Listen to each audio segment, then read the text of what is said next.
শীতের আগে হঠাৎ করে জ্বর, সর্দি কাশি বা মাথা ব্যথা, ঘরে বসে এই ছোট তুলসী গাছের পাতা দিয়েই কিন্তু ছোট ছোট অসুখগুলো দূর করা সম্ভব। এই গাছটা ছোট হলেও এটা হচ্ছে ঘরের একটা ছোট হাসপাতাল। আমাদের গ্রামে বলা হতো, যেই ঘরে তুলসী আছে সেই ঘরে কোনো অসুখ টিকতে পারে না। আগে মনে করতাম এটা লোকমুখের কথা, কিন্তু এখন বুঝি এটা প্রকৃতির একটা বড় ওষুধের ভান্ডার। তুলসী পাতায় আছে প্রাকৃতিক জীবাণুনাশক, প্রদাহনাশক আর অ্যান্টিঅক্সিডেন্ট নামক উপাদানগুলো। তাই তুলসী পাতা প্রতিদিন 2 থেকে 3টা খেলে রোগ প্রতিরোধ ক্ষমতা বাড়ে, কফ, কাশি এগুলো দূর হয়। আর গরম জলে তুলসী পাতার চা খেলে কফ, গলা ব্যথা ও হজমের সমস্যা দূর হয়। কারো ত্বকে যদি ব্রণ বা ফুসকুড়ি বের হয়, তাহলে এই পাতার রস লাগালে কিন্তু সেই ব্রণ বা ফুসকুড়ি ভালো হয়ে যায়। আর এর পাতায় একটা সুন্দর স্মেল রয়েছে, যা আমাদের মাথা ব্যথা কমাতে বা স্ট্রেস কমাতে অনেক সাহায্য করে।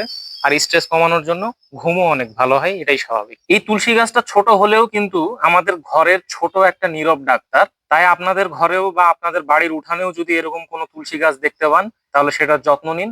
এই যত্নে হয়তো আপনার বাড়ির ছোট ছোট অসুস্থতাগুলো দূর হয়ে যেতে পারে।